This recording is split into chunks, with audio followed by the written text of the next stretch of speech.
Live from the Carl Chevrolet Studios in West Des Moines, this is Iowa Live. Welcome back to the program, everybody. We have a very special guest joining us right now. The owner and publisher of the Iowa History Journal, Michael Swanger, is here because we get really excited every couple of months when the Iowa History Journal hits the mailboxes. And mercy sakes alive, as we said earlier, looks like we have a jam-packed issue here, Michael Swanger, including a cover story of a person that I think a lot of us have heard about. That's a Big 10-4, Lou. You got that right. Yeah, Breaker 1-9, you got a copy on me, Big Ben? Come on. This here's the rubber duck. We're talking about C.W. McCall. C.W. McCall. He's the guy from the song Convoy. Yes. That was a top 10 hit, wasn't it? It was in 1976. Wow. And I don't know how many folks know that he's from Iowa. C.W. McCall's from Iowa. C.W. McCall's from Iowa, yes. All right, now let's go back. C.W. McCall, not his real name. What is his real name? His real name is Bill Fries Jr. Okay. And he was born in 1928 in Audubon. In Audubon. And he was born and raised there, graduated from high school there in 1946.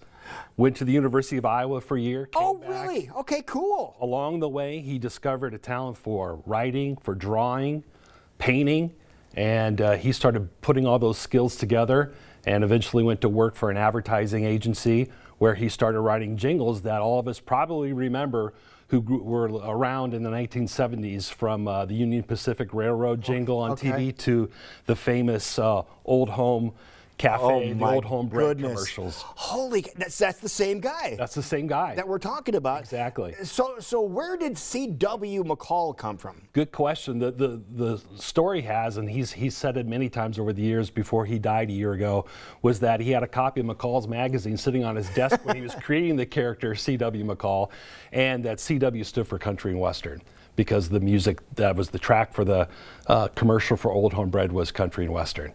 So he just took the name and ran with it, and he went from becoming an ad executive who won the Clio Award for those commercials for Old Home Bread, to becoming a country and western singer, and really the deep voice of the CB craze of the 1970s.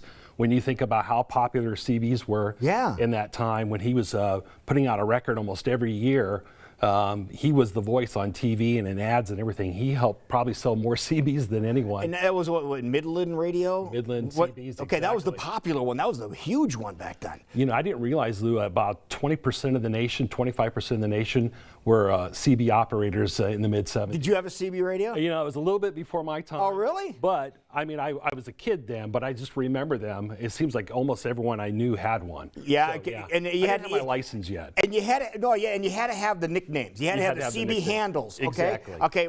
My dad, my brothers and sisters, and I called my dad Old Timer.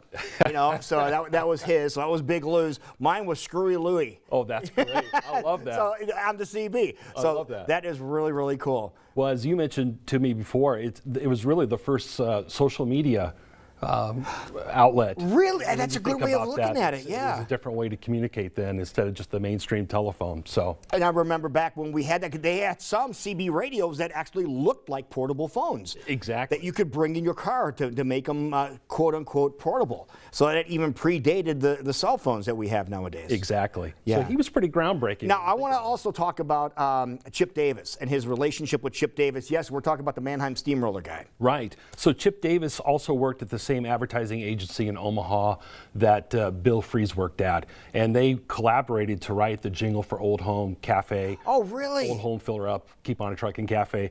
But Chip was a drummer and a musician, so they co-wrote the lyrics. They co-wrote copy for ads.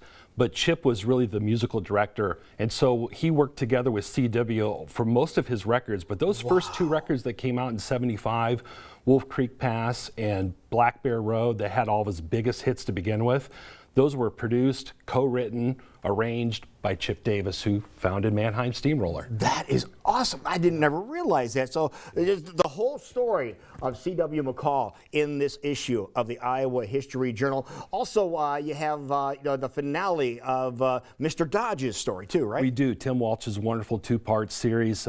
This part delves into his career with the Union Army, and specifically how he was a forerunner for military intelligence for our nation. So he was instrumental in establishing a military intelligence agency, and that's the second part of our series in this issue. And Grenville Dodge, you remember Camp Dodge? That's what we're talking about. Exactly. Okay. His name is ubiquitous across the state. That is awesome. So great stuff here. Also, Dubuque Packers, you talk about them in here? We do. John Pregler, who's an historian in Dubuque, wrote about the Packers, and they were the Kansas City Royals' first farm team in Iowa. Yeah. So that's another interesting dive. Yeah, just so many great stories. If people want to get a copy of this, how can they get a copy of this? They can get it at Hy-Vee. They can get it at Barnes & Noble, Walmart, Beaverdale Books, and of course online at iowahistoryjournal.com. All right, this is one issue you're going to want to get a hold of and just read the from cover to cover. You won't be sorry that you did that. Michael Swager, great. Thank you for all the info. Always a pleasure. Thank you, Lou. Thank you for spending a little time with us. We'll see you tomorrow on Iowa Live.